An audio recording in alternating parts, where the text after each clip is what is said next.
आज है स्वतंत्रता दिवस।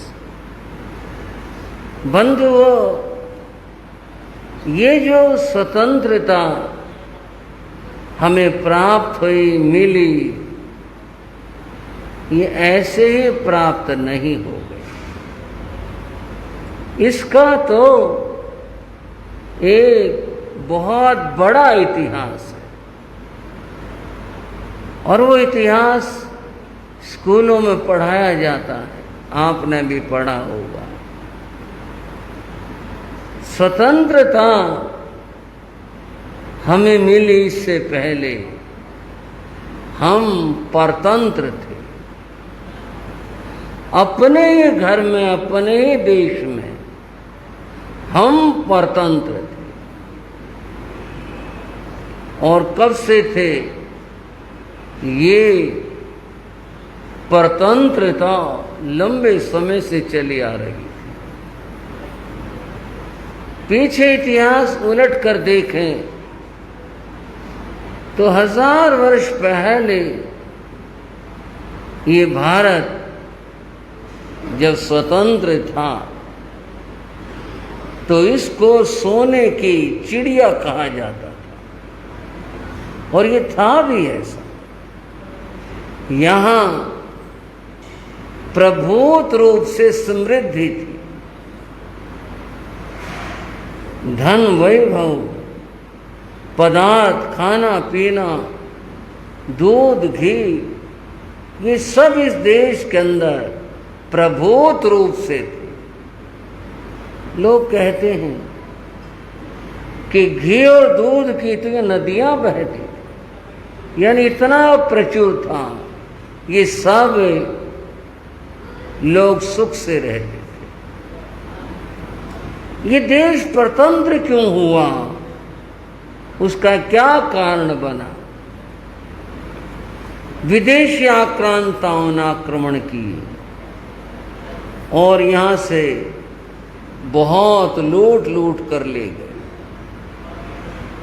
पर इसके साथ में परतंत्र होने का जो कारण है, वो कारण है आपसी फूट। क्या कहा भाइयों मैंने? देश के परतंत्रता का कारण आपसी फूट। जयचंद्र जैसे लोग इस देश में हुए जो विदेशियों को बुला करके लाए, आओ हमला करो, बहुत धन मिलेगा, मैं आपकी सहायता करूंगा। इस तरह से आपसे फूट के कारण, एक दूसरे को नीचा दिखाने के भाव से, एक दूसरे को गिराने का जो भाव है, इससे यह देश परतंत्र हुआ। और ये भावनाएं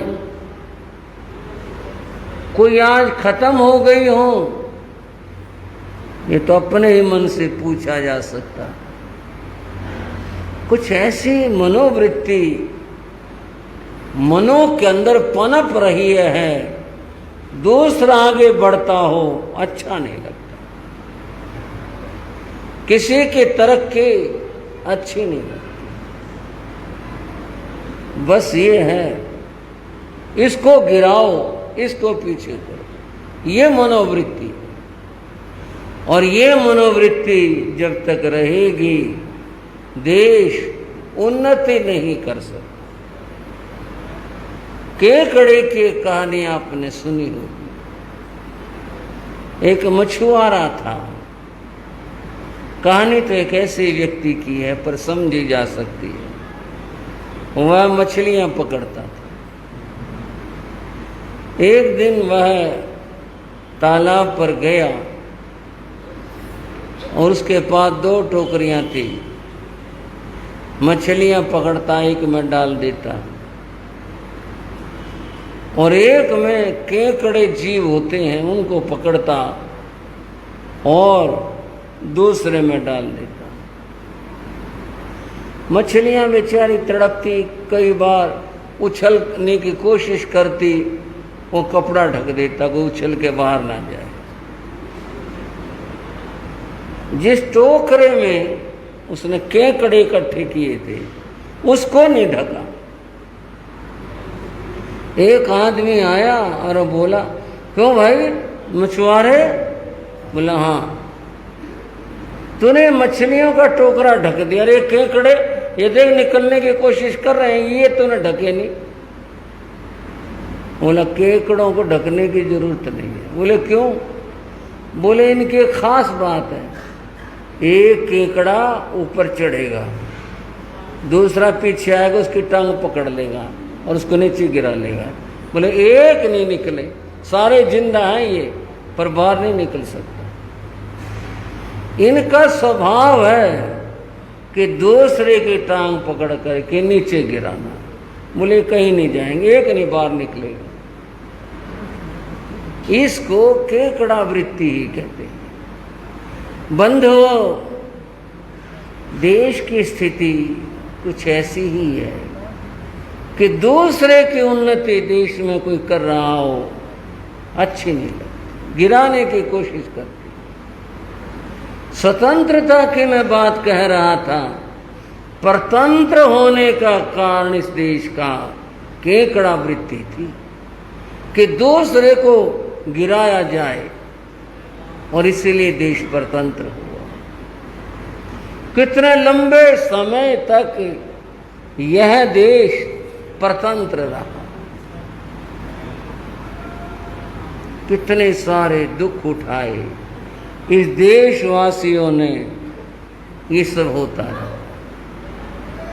और बंधुओं, समय की करवट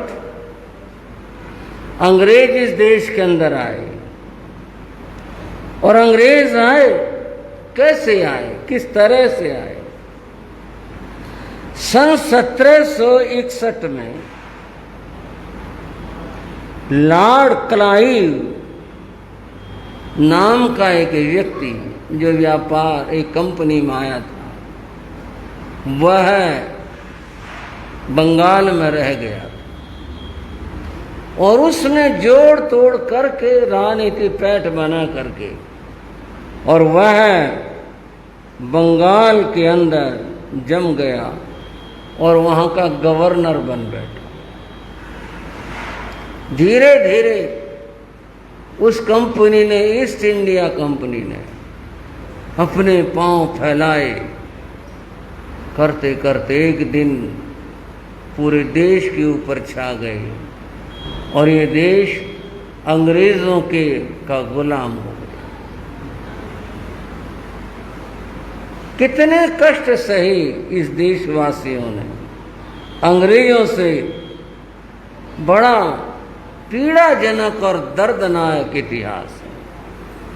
उन्होंने कैसे कुचला, कैसे दुख दिए इस देशवासियों को।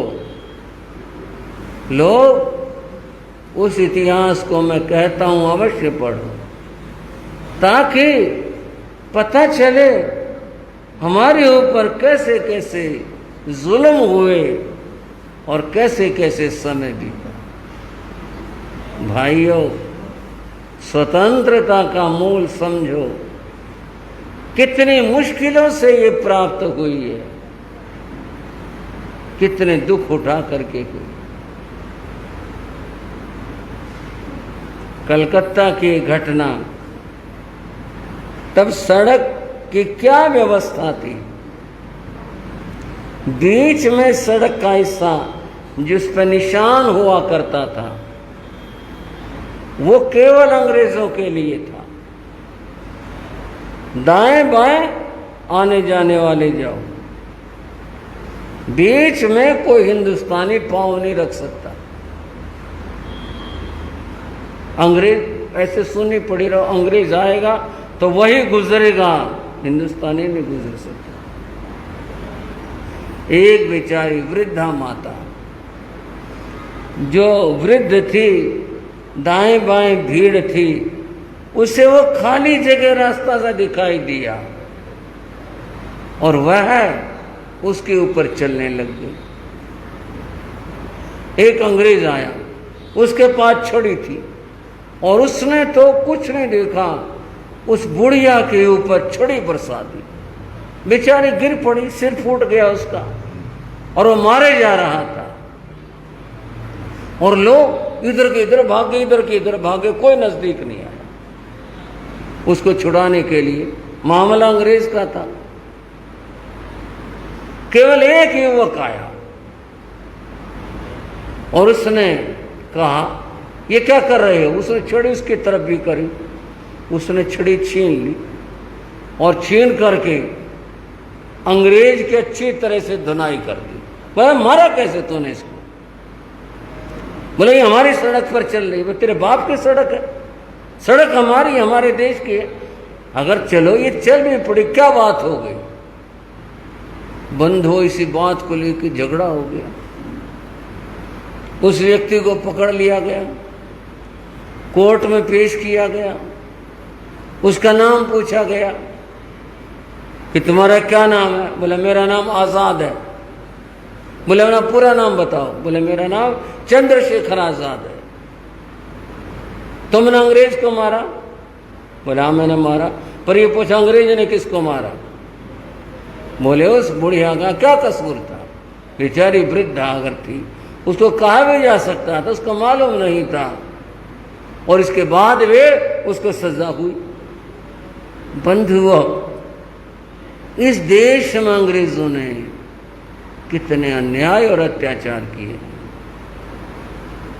इतिहास कभी न भूल सकता है न माफ कर सकता है। जलियांवाले बाग में जो घटा, आपने कभी अमृतसर में देखा हो, हम भी गए थे अमृतसर, हम भी देख करके आए।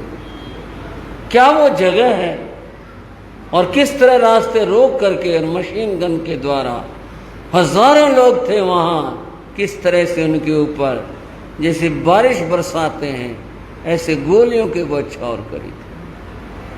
कितने कितने लोग मारे गए और पूरे देश के अंदर किस तरह से लोगों को मारा गया। इतने संघर्षों के बाद में, इतनी मुश्किलों के बाद में, तब जाकर कहीं ये आज़ादी मिली। भाइयों, आज़ादी में बहुत लोगों ने काम किया, जिनमें महात्मा गांधी एक प्रमुख थे। इन्होंने अहिंसा के रास्ते से, अहिंसा के द्वारा आज़ादी का नारा लगाया था, नायक बने थे और अहिंसा के द्वारा आज़ादी प्राप्त हुई। पुनः कह रहा हूँ, आज़ादी का इतिहास तो बहुत बड़ा इतिहास है और पीड़ाओं का इतिहास है। इन सब यातनाओं को झेल करके, पा करके, और जिसमें थोड़े नहीं हजारों हजारों लोगों ने बलिदान दिए, तब कहीं ये जाकर आज़ादी प्राप्त हुई। इस आज़ादी के संघर्ष में कोई एक वर्ग नहीं, सब लोग लगे थे। इसमें हिंदू थे, मुसलमान थे, इसमें जैन लोग थे, सिख थे और सब थे।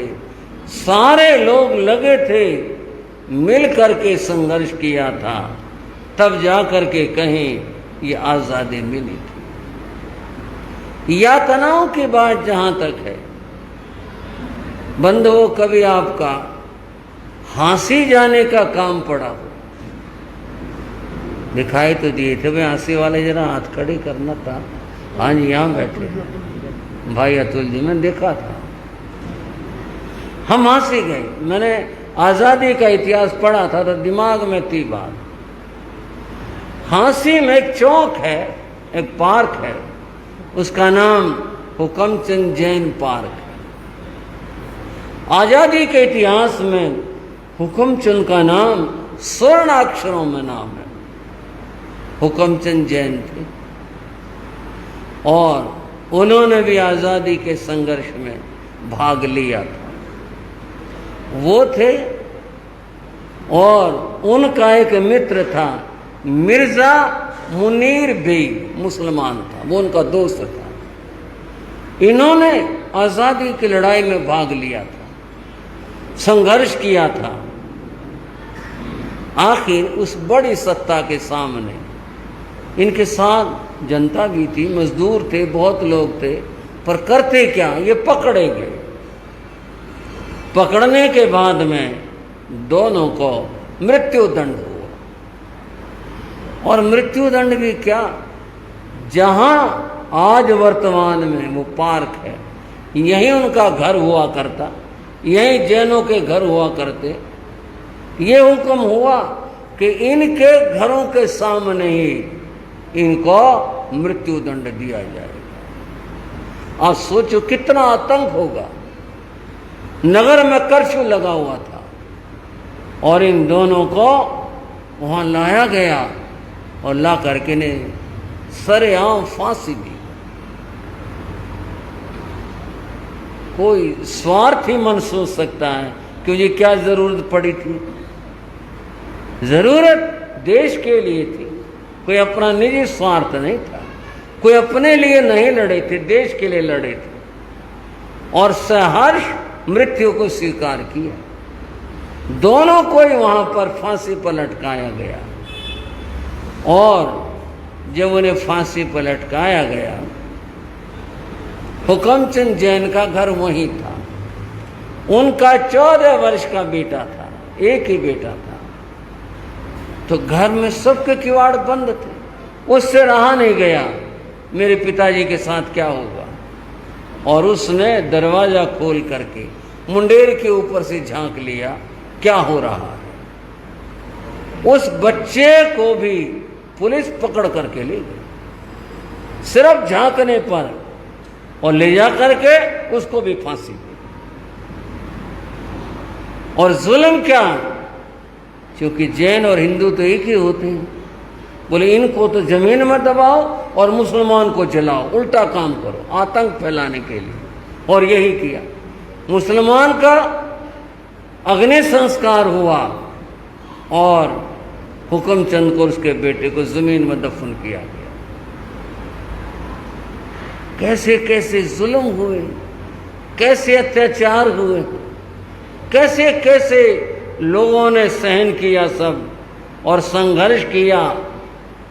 बंधुओं बहनों, ये आज़ादी ऐसे ही नहीं मिली। उत्तर प्रदेश में गांव है बिजरोल, बड़ौत से थोड़ी दूर के ऊपर। बिजरोल में भी था ये आज़ादी की लहर संघर्ष। पुलिस आई, जो लोग थे लड़ने वाले, अब अपनी जान बचाने के लिए कहो या नीति थी ये भाई छिप जाओ, आए तो वो छिप गए। पुलिस उनके बच्चों को पकड़ के ले गई। भाई चलो वो आतने लगे, उनको ले जाओ और ले जा करके बाहर एक पेड़ के ऊपर उन बच्चों को सरेआम फांसी दे दी, बच्चों को, और पहरा लगा दिया कोई लाश उतार के नहीं ले जाएगा। गल गई लाशें, सड़ गई, गिर पड़ी, कुत्तों ने खाई। आप सोचो उनके माँ बाप के ऊपर क्या बीती होगी, गांव के ऊपर क्या बीती होगी। ऐसे ऐसे जुल्म अंग्रेजों ने किए अपनी सत्ता के लिए और लोगों को कुचलने के लिए। और उन लोगों की हिम्मत नियते थे और उन्होंने किस तरह से आज़ादी के लिए संघर्ष किया। ऐसे ऐसे संघर्षों के बाद, ऐसे जुल्म सहने के बाद तब ये आज़ादी मिली। आज़ाद हो गए, स्वतंत्र हो गए, बड़ी खुशी की बात है। अब देश अपनी आज़ादी का 75वां दिवस मना रहा है। अमृत महोत्सव इसे नाम दिया गया। बड़ा सुंदर सब हो रहा है, पर देखना है कि जो आज़ादी हमें मिली उसका क्या उपयोग हो रहा है। लोग स्वार्थों में जी रहे हैं या देशभक्ति का भी कोई अंश है, क्या स्थिति है। हो सकता है आप में से कोई भाई ये कहे, महाराज जी आप क्यों राजनीति की चर्चा कर रहे हो, क्यों चक्करों में पढ़ रहे हो, आप अपना शास्त्र बाँचो, किताब पढ़ो, क्या लेना है आपको। हो सकता कोई भाई ये भी सोच रहा हो, पर मैं उनको बताना चाहूंगा, उन्होंने शास्त्र पढ़े ही नहीं, जानते ही नहीं, इसलिए ये तर्क दिमाग में आते हैं। शास्त्र में लिखा हुआ है 10वीं ये धम्मे पढ़ते तंजा, रट्ठ धम्मे ही है। 10 प्रकार का धर्म होता है, जिनमें से एक का नाम राष्ट्र धर्म है।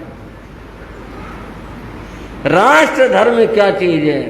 राष्ट्र के प्रति अपने जो कर्तव्य हैं, उन कर्तव्यों की पूर्ति करना, उन कर्तव्यों को पूरा करना, इसका नाम राष्ट्र धर्म है। जो राष्ट्र के प्रति आपका दायित्व और आपका फर्ज है वो निभाना। तो जैसे हमारे और धर्म है, आत्म धर्म है, ऐसे ही राष्ट्र धर्म है। अब राष्ट्र धर्म के बारे में पूछा जाए कि क्या करते हो आप कौन सा काम करते हो राष्ट्र के लिए, क्या सेवा का काम करते हो देश के लिए? बहुत ही कम होंगे जो ये कहें हाँ जी हम समय देते हैं, राष्ट्र की सेवा के लिए काम करते हैं। अमेरिका के एक राष्ट्रपति हुए, उनका नाम था जॉन कैनेडी। कैनेडी को गोली मार दी गई थी। कैनेडी ने अपने भाषण में एक बात कही थी जो स्मरणीय और याद रखने की बात है। कैनेडी ने कहा था, आप ये मत पूछिए आपका देश आपके लिए क्या करता है, आप ये पूछिए आप अपने देश के लिए क्या करते हैं। 2 आदमी मिलकर बैठ जाएं, कुछ नहीं काम हो रहा, देश कुछ नहीं कर रहा, क्या कर दिया, क्या हो गया, सारी शिकायतें हैं, पर एक सवाल, आपने 1000 शिकायतें करी, पर एक सवाल यह है, आप देश के लिए क्या काम करते हैं? कुछ काम करते हैं? एक इतना सा काम, अगर आपके घर के आगे से सड़क गुजर रही है, आप उतना टुकड़ा साफ कर लें, ये भी देश की सेवा हो जाए। अपना कूड़ा निकाला और बाहर फेंक दिया। बंधुओं, थोड़ा सा सोचना चाहिए, जिस देश में हम रहते हैं हमें कितना कुछ मिलता है इस देश से। हमारा जीवन देश पर आधारित है। देश सुरक्षित है तो हम सुरक्षित हैं। अगर देश सुरक्षित नहीं है, हम सुरक्षित नहीं हो सकते। हमारा धर्म सुरक्षित नहीं हो सकता, हम कभी भी सुरक्षित नहीं रह सकते। पर देश की तो चिंता है ही नहीं जरा सी, थोड़ा सा भी तो सोचते हो। हमें देश के लिए काम करना चाहिए, कुछ तो करना चाहिए। हम देश के लिए काम करें, देश तो हमारा सब कुछ करने लग रहा है, हमें भी काम करना चाहिए। आज बंधुओं स्वतंत्रता दिवस है। आज इसी बात का चिंतन करना चाहिए कि हम देश के लिए कुछ काम करें। हमें कुछ न कुछ अवश्य करना चाहिए इस देश के लिए। अगर हम कुछ काम नहीं करेंगे तो देश की उन्नति कैसे होगी? हर व्यक्ति को देश के लिए काम करना चाहिए। आज आज़ादी का दिन है, उन परवानों को याद करने का दिन है जिन्होंने अपनी कुर्बानियाँ दी और आज़ादी हमारे को दी, इतना कुछ किया, उनको याद करने का दिन है। इस चर्चा के अंदर 2 पंक्तियाँ उर्दू की कह रहा हूँ। हड्डियाँ, हाँ जी शब्द ही ऐसा है, हड्डियाँ वो मेरी मरघट से उठाकर बोले। हड्डियाँ वो मेरी मरघट से उठाकर बोले। फूल वो चुने हैं जो किसी गुलशन में नहीं खिलते। क्या चुनते हैं जी? उसको फूल कहते हैं ना, मैं फूल चुने। फूल वो चुने हैं जो किसी गुलशन में नहीं खिलते, जिन्होंने अपनी हड्डियाँ इस तरह से राष्ट्र को दे दी। कितनी बड़ी कुर्बानियाँ हैं। आज ये मुश्किलों से मिली आज़ादी को हम सुरक्षित रखें, और सुरक्षित तब रख पाएंगे कि जब हमारे मन में राष्ट्र के लिए कोई दर्द और कोई पीड़ा होगी। हम अपने स्वार्थों से ऊपर उठेंगे और देश के लिए कुछ काम करेंगे, तभी आज़ादी सुरक्षित रह पाएगी और देश उन्नति कर पाएगा। अगर हमने कुछ नहीं किया, स्वार्थ में भर करके अपने सोचते रहे, कैसे तरक्की हो? एक आदमी बस में बैठा जा रहा था,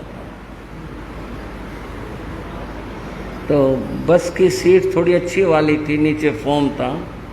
उस आदमी ने बैठे बैठे जो कुर्सी थी, सीट थी, वो थोड़ी सी उखाड़ी, रैक्सीन उखाड़ा, और नीचे जो फोम निकला, पता नहीं क्या सोचा, एक बड़ा सा टुकड़ा तोड़ करके और अपने बैग में रख लिया। साथ बैठा आदमी अब कौन किसको छेड़े, फिर भी उसने कहा भाई साहब ये तो राष्ट्र की संपत्ति है, कम से कम थोड़ा तो विचार कर लेते।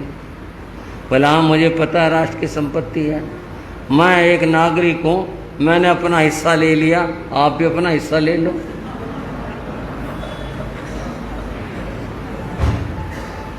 मैंने तो अपना हिस्सा ले लिया, आप भी अपना हिस्सा ले लो। ये स्वार्थ जहाँ होगा वो देश तरक्की कर सकता है कर।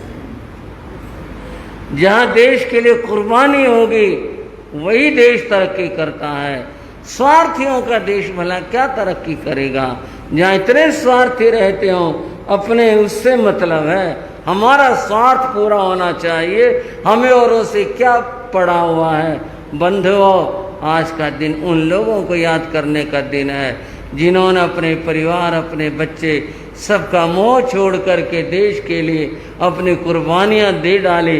कैसे कैसे जुल्म उन्होंने सहे हैं सिर्फ आज़ादी के। कितनी बड़ी बात है यह। अगर काला पानी इसका नाम सुनते हो, वहाँ के जेलों का आप इतिहास पढ़ो, रोमांच क्या हो जाए, डर जाए आदमी, इतना भयंकर था वहाँ का मामला।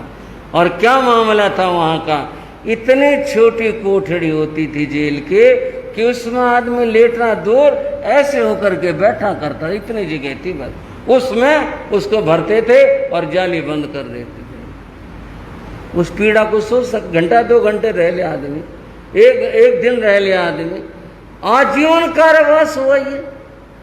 और फिर 3 समय परेड होती थी, उनको निकाला जाता था, और निकाल करके क्या करते थे, उनके हाथ खूंटों से ऊंचे ऊंचे खूंटे होते उससे बांधते थे, और फिर उनकी कमीज हटाई जाती थी। कोड़े वाला आता था, गिन करके जितने सजा मिली है, 10 कोड़े 20 कोड़े, सटाक सटाक कोड़े मारता था, आदमी सहला ना सके उसको कि यहाँ कोड़ा लगा है। और फिर परेड पूरी हो गई, हाथ खोल दिए, चलो फिर अंदर। आप उस लाइफ को सोच सकते हो, कल्पना हो सकती है उनकी क्या स्थिति होगी जिनको ऐसे रखा जाए, पाँव ना खोल सके, लेट ना सके, कुछ ना कर सके, ऐसे कोठड़ी में जिनको बंद कर रखा है और वहाँ बंद रहते हैं। गिनी रोटी मिलती थी उनको, इतने रोटी लिखी जाती थी, इसको इतने रोटी मिलनी है, उतनी ही मिलती थे। 3 बार परेड होती थी कोड़े मारने की, ये भोगते थे, आखिर मर जाता, समुद्र में उठा के फेंक देते। ये काले पानी की सजाएं थी, जिसे लोग उदाहरण है, काला पानी जाए, काला पानी की सजा होगी, ये हाल था वहाँ का। बंधुओं, ऐसे ऐसे दुख भोग करके अब वो लोग केवल एक बात कहते, हम माफ़ी मांगते हैं, सरकार उनका पुनर्वास करती, सरकार उनके लिए प्रबंध करते हैं, कितनी बात पर माफ़ी मांगते हैं, हम अंग्रेजों के साथ हैं। इतना कहने पर सुविधाएं मिलती, परिवार को मिलती, उनको मिलती, हम अंग्रेजों के अधीन नहीं रहे। कितनी बड़ी कुर्बानियां दी करके तब जा करके यह बंधुओं आज़ादी मिली है। इस आज़ादी के ऊपर नमन है उन लोगों को जिन्होंने देश के लिए अपने प्राण दिए और जिन्होंने अपने सुख और सुविधाएं छोड़ी। उन सब लोगों को उनसे कुछ शिक्षा लेनी है, हम भी देश के लिए कुछ काम करें। ये आज़ादी का दिन ऐसा दिन है, ये मनोरंजन और तफरीबाजी का दिन नहीं है, यह गौरव का दिन तो है, पर उनको याद करने का दिन है जिन्होंने देश के लिए अपनी कुर्बानियाँ दी हैं। बंधुओं, तो आज ये स्वतंत्रता दिवस आप सबके लिए मंगल हो, हर किसी के लिए मंगलमय हो, सब लोग सुख के साथ रहें, आनंद के साथ रहें। और वो 4 पंक्तियाँ आप भी आज उन सब देशवासियों के लिए बोलेंगे। सुखी रहे सब जीव जगत के, कभी ना घबराए, वैर पाप अभिमान छोड़ जग नित्य नए मंगल गाए। घर घर चर्चा रहे धर्म के, दुष्कृत दुष्कर हो जाए। ज्ञान चरित्र उन्नत करे अपना, मनुज जन्म का फल पाए। मनुज जन्म का सब जीव सुखी हों, सब जीव आनंद से रहें, कोई बीमार न पड़े, महामारियां सब दूर हो जाएं, सारे जीव सुखपूर्वक रहें और घर घर में आनंद हो, हर व्यक्ति सुख के साथ में रहे, कोई पाप न करे, सब परमात्मा का सुमरण करके अपने जीवन को सफल सार्थक बना। बंधुओं, आज बच्चों का कुछ कार्यक्रम आप